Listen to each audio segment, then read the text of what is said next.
안녕하세요. 기술사 77입니다. 이 시간은 노출 콘크리트에 대해서 그 특징과 장점, 단점에 대해서 한번 생각해 보기로 하겠습니다. 노출 콘크리트는 콘크리트 표면 자체로 마감이 되어서 사용하기 때문에 말 그대로 그냥 노출 콘크리트입니다.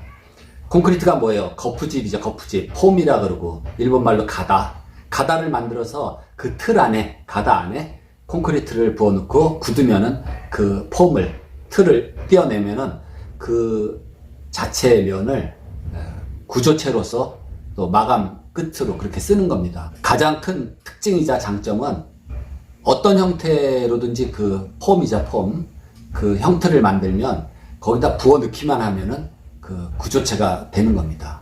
그리고 형태를 떼어내고 그 면 그대로 쓰는 게 노출 콘크리트예요. 그럼 먼저 좀 자료 화면을 볼 것 같으면 노출 콘크리트 뭐 작품도 있고 여러 가지가 있는데 우선 한번 좀 보죠.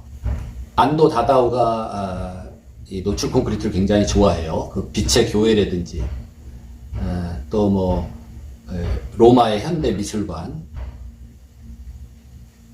이 구조체가 콘크리트 자체가 강력하기 때문에 뭐 좀 별난 구조의 그런 디자인도 버티고 있습니다. 예. 그래서 구조체 자체가 강력하죠. 그리고 여기는 이제 이천 도자예술촌에 있는 토토라는 이런 건데 제가 사진을 좀 캡처를 했습니다. 그래서 이런 형태로도 지을 수가 있고 사진 보니까 정말 심플하지요. 딱 외장 뭐 할 필요가 없어요. 끝납니다. 그대로 하나로. 그래서 뭐 여러 가지 이런저러한 이런 사진들을 보시면은 그 형태의 어떤 자유로움과 그 특유의 콘크리트 특유의 무게감, 그래서 웅장하고 또 견고함이 이렇게 나타나는 그런 것들이 표현되는 건축물이 완성이 됩니다. 그래서 이런 특징의 이미지로 인해서 뭐 종교 건축물이라든지 또는 미술관, 또 웅장하고 육중한 그런 이미지로 법원 건물이라든지 예술성이 있는 뭐 미술관 또는 뭐 조형물 이런 것들을 만들기에 딱 좋은 거라고 생각을 합니다. 그러면 먼저 노출 콘크리트의 장점을 한번 보죠. 첫 번째는 구조체인 동시에 마감도 끝나버립니다. 그래서 공정이 좀 단순해지죠. 보통은 구조체 위에다가 뭐 합판도 되고 석고보드도 되고 거기에 또 뭐 페인트 칠도 하고 도배도 하고 미장도 하고 여러 가지를 하는데 그런 공정이 없어요. 그냥 형태를 딱 띄면 그걸로 끝입니다. 그리고 장점 두 번째는 자유로운 디자인이라든지 또 강력한 구조를 가지고 어떤 모양이든지 좀 별난 모양도 다 만들어줄 수 있어요. 이 사진은 그라스 하우스인데 보니까 뭐 구조적으로도 멋지죠. 예. 일반 목조로는 좀 하기 힘든 그런 형태 같아요. 그리고 사진에서 딱 보이는 게 누가 말했어요. 현대 건축의 3대 건축 재료는 뭐냐? 철, 유리, 시멘트다. 예, 그게 딱 보이는 그러한 그라스 하우스. 세 번째는 이 콘크리트 자체 뭐 그 안에 들어가 있는 자갈모래도 그렇지만 무기질 재료입니다. 무기질 재료의 특성은 내구성, 내화성, 수밀성 이런 여러 가지 장점이 있어요. 그래서 무기질 재료는 변치 않고 내구성이 좋다. 그 다음에 네 번째는 이 콘크리트라는 또 재료, 미리 만든 콘크리트, 레디 믹스드 콘크리트, 레미콘 공급이 용이하다. 특히 우리나라에서는 아주 시스템이 잘 되어 있어서 레미콘 쓰기가 정말 좋아요. 가격도 싼 편이고. 그 다음에 다섯 번째는 이 공법이 뭡니까? 습식, 일체식 구조입니다. 일체식 구조의 특징은 내진성이 우수해요. 지진이 일어나도 잘 견딘다. 그 다음에 뭐 또 그거 말고도 무게가 나가기 때문에 우리나라에 없지만 토네이도 같은데 끄떡없다 이겁니다. 그리고 여섯 번째는 특유의 그 중후하고 단단한 느낌이 있어요. 거기다 색상마저도 바꿀 수가 있습니다. 물론 바탕이 뭐 백색 시멘트를 쓰는 게 아니기 때문에 그렇지만 그 색깔이 있는 알료라 그러죠. 알료를 콘크리트 믹싱할 때 거기다 넣고 섞으면은 그 알료의 색깔이 나와요. 예, 검정색을 넣으면 검정 콘크리트가 될 테고 또 초록색, 뭐 밤색 그런 알료를 집어넣을 수가 있습니다. 물론 뭐 금액 시공비는 좀 비싸지겠지만은 콘크리트 값이 그 컬러 콘크리트 예를 들면은 저렇게 밤색으로도 될 수 있어요. 예. 그 다음에 7번째는 유지관리가 편합니다. 근데 단점에서도 얘기하겠지만 유지관리가 편한 건 사실인데 오염이 되는 건 어떻게 또 하기가 좀 힘들어요. 오염이 될 수가 있죠. 특히 외부에 뭐 빗물에 뭐에 때가 탄다 이겁니다. 그 다음에 8번째는 친환경적이다.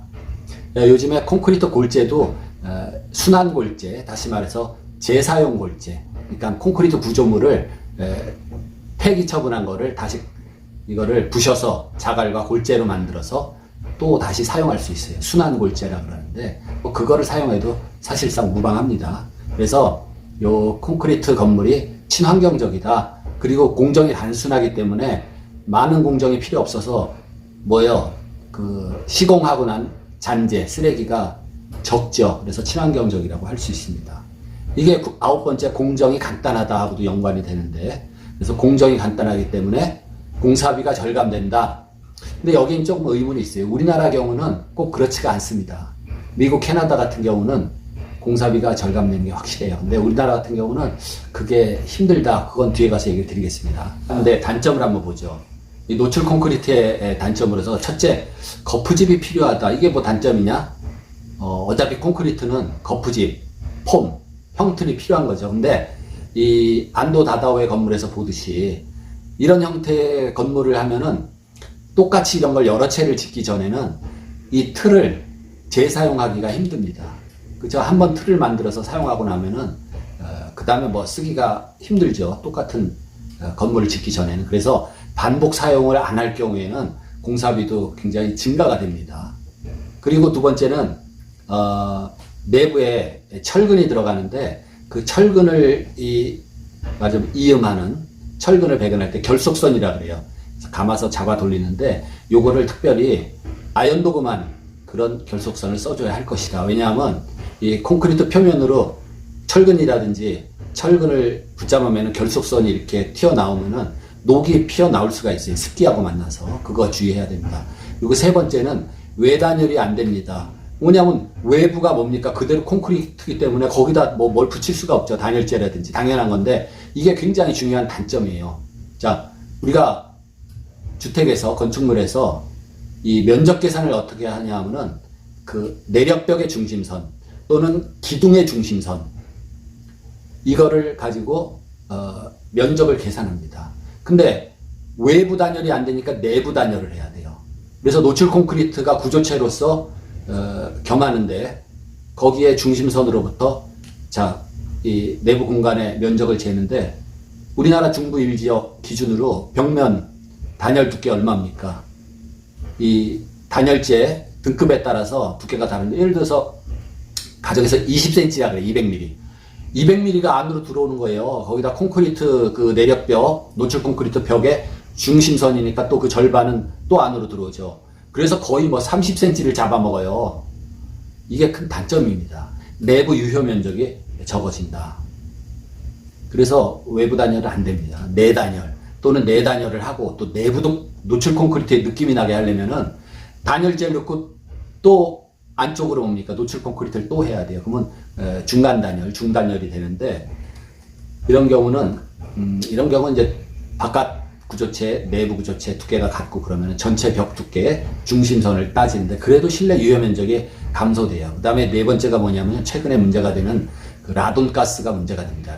라돈가스가 그 콘크리트의 골재, 시멘트, 뭐 또 흙에서도 나오고 그러지만은 라돈가스가 이게 암을 유발한다.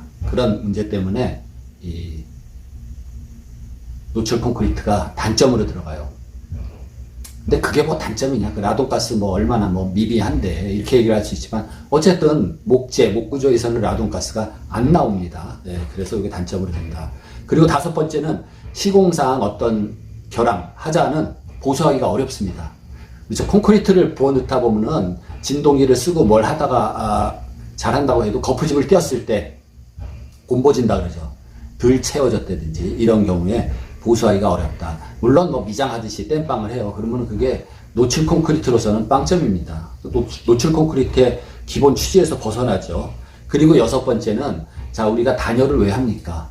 열이 높은 데서 낮은 곳으로 흘러가 버려요. 다시 말해서 이 벽을 하나 사이에 두고 높낮이가 없다, 온도 차이가 없으면 열이 움직이질 않습니다. 그래서 노출 콘크리트가 내부 단열 또는 중간 단열밖에 할 수 없는 입장에서 또 단열재 두께를 너무 두껍게 하면 실내 유효 면적이 적어지고, 이러다 보니까 우리나라에서는 그런 면에서 좀 적합하지가 않다. 그래서 좀 온화한 기후 지역, 여기서는 노출 콘크리트를 해도 돼요. 단열을 별로 안 할 테니까 1년 12달 바깥 온도나 내부 온도나 적정 온도예요. 그래서 별로 단열이 필요가 없는 지역에 좋다. 그 다음에 7번, 시공이 정밀 정확해야 돼요. 이 노출 콘크리트 시공법에 대한 요점에 대해서 말씀드리겠지만, 슬럼프 값이라든지, 그 다음에 진동기 사용, 콘크리트의 강도, 이런 것들을 잘 정밀 정확한 시공을 해야 됩니다. 안 그러면 어떻게 돼요? 5번 말했듯이 시공상 하자를, 어떤 문제를 보수하기가 어려운 데다가, 그 다음에 8번째 단점으로서는, 그 다음에 8번째로는 열 용량이 크다 이겁니다. 그게 무슨 말이냐면은, 열을 담고 있는 능력인데, 스티로폼을 아무리 가열을 해서 물에 삶아서 놔둬봐요.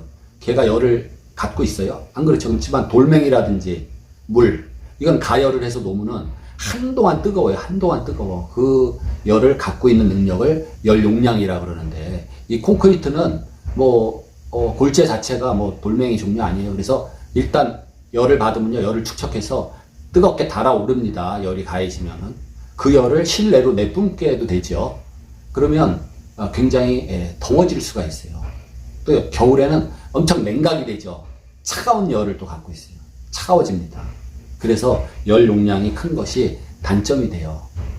근데 이 열 용량에 따른 그 시간차에 대한 그런 이용한 건축물이 있어요. 타임 렉이라 그러는데, 요거에 대한 거는 제가 다음 시간에 얘기하고, 그런 건물은 열 용량을 이용해서 또 하루에 일교차, 태양, 이걸 이용해서 냉난방을 이렇게 조절하는 그런 기법이 있어요. 어쨌든 이제 단점은 이제 이런 정도로 얘기를 하고, 노출 콘크리트 시공상 유의사항 뭐냐?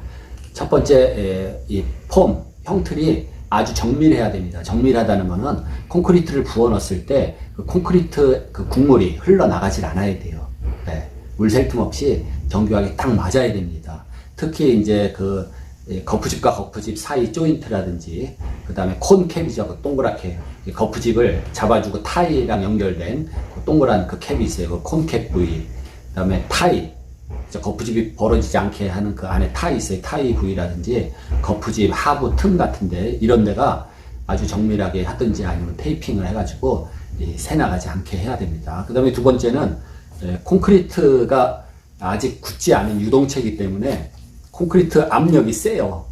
물은 비중이 1이지만 콘크리트는 2.3 정도가 되니까 2배 이상 세죠. 그랬을 때 이 거푸집이 터지진 않더라도 거푸집이 이렇게 뿔뚝 솟아오를 수가 있어요. 압력을 못 견뎌서. 물론 타이가 잡아주지만. 그래서 그런 것들을 주의해야 된다 이겁니다. 그 다음에 세 번째는 이 거푸집을, 기본 거푸집은 재사용하기 위해서, 재사용을 하려면 어떻게 돼요? 딱 콘크리트에서 잘 떨어져야죠. 그래서 박리제라는 걸 발라줍니다. 박리제 같은 걸 안 발라줘가지고 박리가 잘 안 되면 거푸집이 찢어지든지 뜯어지든지 파손이 되겠죠. 근데 이 박리제가 이 노출 콘크리트의 겉면에 오염을 시킬 수가 있어요. 그거 주의해야 됩니다. 일반적으로 노출 콘크리트 안 하는 경우는 박리제가 따로 있지만은 거기다 디젤 기름을 바른다든지 심지어 폐유도 바르고, 그래서 거푸집을 그렇게 관리를 하는 게 있어요. 다섯 번째는 아까도 얘기해 드렸지만은 이 철근 들어가잖아요. 그러면 철근이 이 피복 간격을 유지하지 못했을 경우에 거푸집 표면적으로 나오면 어떻게 돼요? 콘크리트 표면적으로 철근이 나오죠. 또 철근을 묶은 결속선도 이렇게 삐져나올 수가 있습니다. 그럴 때 녹이 생기고, 그 녹이 노출 콘크리트 면을 오염시키고, 그래서 그 큰 하자가 되는데, 물론 철근 배근은 정확히 하고 피복 두께도 지켜주고 이래야 그 콘크리트 강도가 나오는 겁니다. 여섯 번째는 시공 전에 형틀, 그 가다져 폼 하부 청소라든지 깨끗이 하는 게 중요해요. 그리고 일곱 번째는 진동기를 적절하게 잘 사용해야 됩니다. 근데 진동기라는 거는 이 진동하는 기계이기 때문에 고장이 유별나게 잘 나요. 그렇기 때문에 노출 콘크리트 할 때는 진동기를 딱 하나만 갖다 놓으면 어떻게 돼요? 망가지면 고장 나면은 대책이 없죠. 그렇기 때문에 예비 진동기를 한 2-3개 더 갖다 놓고 준비를 해놔야 됩니다. 그리고 여덟 번째는 수평부재, 수직부재에 따른 그 콘크리트 질기, 시공 연도죠. 그 슬럼프 값을 잘 정해서 질면 부어넣기가 편하겠죠. 편하지만은 너무 질면은 어떻게 돼요? 남는 물이 떠올라요. 반대로 말하면 골재라든지 모래, 세멘트는 가라앉고 물은 떠오릅니다. 이걸 블리딩 현상이라고 그러는데 블리딩으로 인해서 아주 미세한 것들은 같이 떠올라요. 그 막이 생깁니다. 레이턴스인데 그런 것들이 물론 한 번에 한 층 딱 치면은 그 현상이 적은데 그러한 이런 블리딩 현상으로 인해서 노출 콘크리트 표면이 균일하지 않게 나올 수가 있어요. 그런 거 주의해야 됩니다. 9번은 뭐 당연한 얘기 같지만은 같은 회사의 레미콘을 써야 되고 당연히 그 회사에서 같은 회사의 뭐 시멘트를 써서 레미콘을 만들었겠죠. 근데 자 노출 콘크리트를 막 하는데 이쪽 레미콘 공장에서 공급이 부족하면 저쪽에다 전화 걸어서 또 3표 레미콘도 오고 뭐 쌍용 레미콘도 오고 막 왔어요. 일진 레미콘도 오고 그러면은 회사마다 콘크리트 색깔이 또 달라요. 그렇기 때문에 노출 콘크리트 그렇게 망칩니다. 이건 같은 얘기인데 10번 한 번에 그냥 한 층을 딱 타설하는 게 제일 좋아요. 네. 그래서 물론 이제 이게 조금 슬럼프 값이 작은 거 대인계에 오기 때문에 이게 빙빙 돌아가면서 이제 콘크리트를 치면서 진동기로 벽 진동기는 주의할 점이 철근에다 갖다 대면 안 돼요. 효과는 좋죠. 철근이 쭉 다 연결돼 있으니까 철근에다 갖다 대면은 진동 효과가 있는데 그렇게 되면 어떻게 돼요? 철근의 콘크리트와 철근의 부착력 콘크리트가 철근을 꽉 잡고 있는 그 힘이 떨어진다 이겁니다. 그래서 철근에다가는 진동기를 대면 안 되는 겁니다. 현장에서 그런 경우를 보시면 안 된다고 얘기를 해야 돼요. 그래서 결론적으로 이 노출 콘크리트에 대한 거, 자, 미국이나 캐나다는 콘크리트 칠 때 뭐 꼭 노출 콘크리트로 얘기를 안 해도 거푸집을 딱 띄면은 아주 우리나라 노출 콘크리트 수준으로 그렇게 나와요. 그렇기 때문에 그 상태에서 창틀을 끼고 뭐 단열을 좀 하면은 쓸 수 있습니다. 학교, 관공서나 공공건물에 이렇게 노출 콘크리트 많이 보여요. 또 하나는 자 상부에 너무 하중이 크다 이겁니다. 그리고 5층짜리 상업 건물을 지으려 그러는데 목재로 다 하자니까 또 아래층에 목 구조가 좀 약할 수가 있어요. 그래서 5층을 짓는다 그러면 1층, 2층, 지하 1층, 2층은 콘크리트를 딱 쳐요. 그 다음에 2층 뚜껑에서부터 자 목조로 올라갑니다. 3개층이 그래서 지하 1층에 5층 건물이 완성되는 그런 방법은 그 콘크리트의 뭡니까 압축, 허용 압축 강도가 충분하기 때문에 그렇게 하기도 해요. 근데 그거 외에는 또 뭡니까 안도 다다오 등 특정 디자이너들이 자 노출 콘크리트를 주제로 해서 디자인을 해서 발표를 했어요. 그랬더니 멋지거든요. 다른 구조, 철제, 뭐 조적조, 목재가 할 수 없는 그러한 멋진 이런 디자인이 나와요. 여기 사진에도 보지만 이런 느낌의. 그래서 이런 특정 디자이너들이 선호하는 재료다. 그래서 널리 또 알려지게 됐다 이겁니다. 결론적으로 우리나라에서는 자 공정이 단순하고 뭐 그럼에도 불구하고 친환경적이고 뭐 그럼에도 불구하고 공사비가 우리나라에서 굉장히 목조보다도 훨씬 비싸게 나옵니다.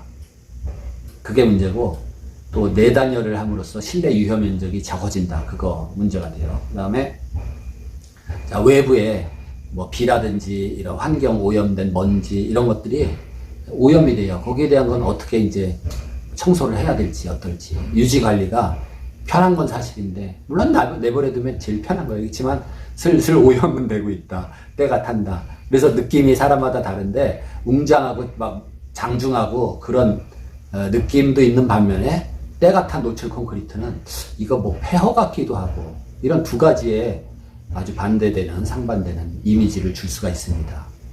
그래서 오늘은 노출 콘크리트에 대한 얘기 간단히 하려고 좀 줄이려고 줄였는데 20분이 넘은 것 같아요. 고맙습니다. 다음 시간에 좋은 내용으로 찾아뵙겠습니다. 77이었습니다.